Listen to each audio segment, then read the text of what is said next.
Okay, hi, welcome to OT Life Hacks. I'm Miss Stacy.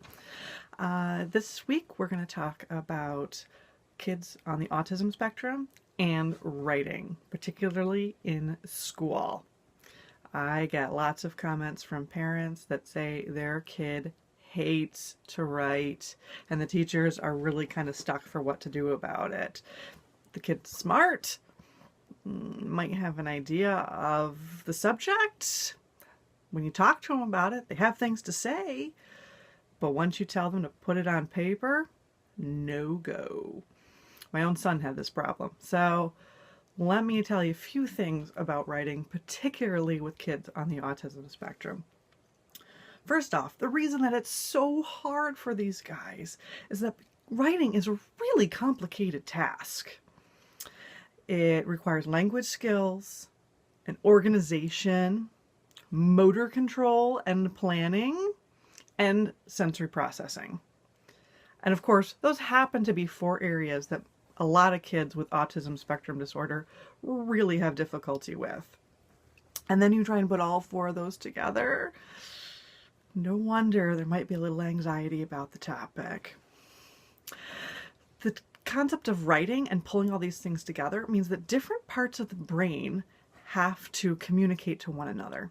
And thanks to brain imaging and cool studies that have been done in the past couple of years, we know that autism isn't just a social disorder. The parts of the brain don't communicate well to one another, which may be one of the reasons that it's seen more commonly in boys than girls, because girls actually have a thicker middle section called the corpus callosum in their brain, so the hemispheres can talk better. So males are already at a disadvantage when it comes to the halves of the brain talking. So back to the concept of writing. For a kid with ASD and writing, sometimes for them to be successful, you have to change the definition of what writing is or how you approach it with them versus maybe a typical student. Modifying the demands of the task, as we call it, can sometimes get them over that hurdle and make the task a lot easier. So first off with the language. Sometimes kids are asked to journal about their feelings or infer something, and this is maybe a little bit too abstract for some kids, especially on the autism spectrum. Give explicit instructions and forget about the abstract ideas. Maybe if they're quite verbal, you could have them talk about the subject. And if a teacher or an aide can maybe write down some key words that child talks about when they're talking about the subject, those can then later be used to kind of help jumpstart an actual sentence when it's time to put it on paper. Graphic organizers are also really helpful, and it's okay to let a child use pictures instead of written word in this graphic organizer. It's just a way for them to put the ideas out there, and then maybe they can have an adult help them put them in an organized fashion so that it actually makes a paragraph that makes sense to everybody else. And for the motor control, inertia is a term that we hear mostly in physics. Well, the brain is electrical and chemical, so there's a lot of physics going on there. So inertia applies in this case. If a child is at rest, they're going to want to stay at rest. And that means their brains will too. So sometimes with the motor planning, we kind of have to get them going. If there's another similar task to writing that they like to do, like doodling or painting or something with their hands that maybe you can start them with and then transition them into the writing, great. Sometimes you may need to actually get their hand moving by putting your hand on top of theirs and kind of helping them write the first word, just to kind of get into the project.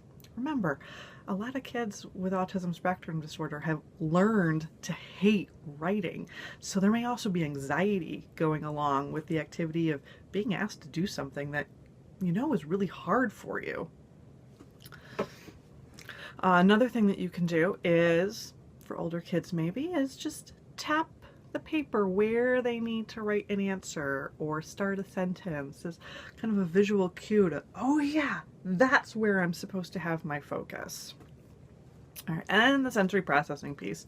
First of all, these kids have to be regulated before they can do any sort of really demanding task. So make sure they get a movement break before the writing activity is started. Whether they're sensory avoiding or sensory seeking, heavy work is always the way to go. And bouncing activities are great too. So even in high school environments, you can have the student maybe carry something heavy for you, or maybe just out in the hall or in the back of the classroom, do some wall push-ups. It doesn't have to be something that, draws a lot of attention, and hopefully things that they can do on their own and facilitate. Hey, here's my process. Before I write, I always like to do 10 chair push-ups and then a few bounces on my chair cushion, or whatever the child happens to like.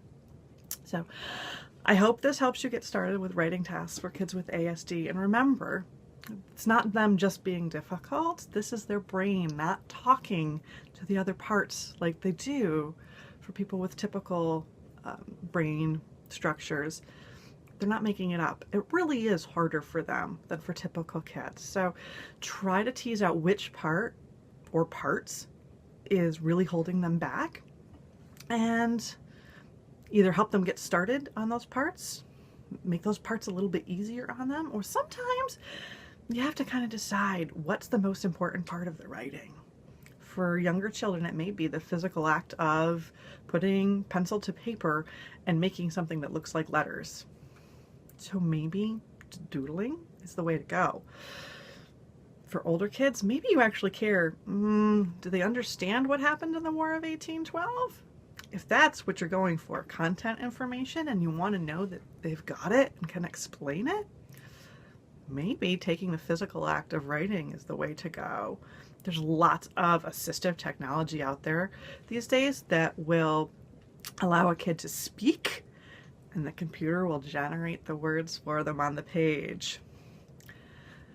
Sometimes taking that little piece of the anxiety away can really let your ASD kids flourish and bloom as writers. Thanks so much. See you guys next week.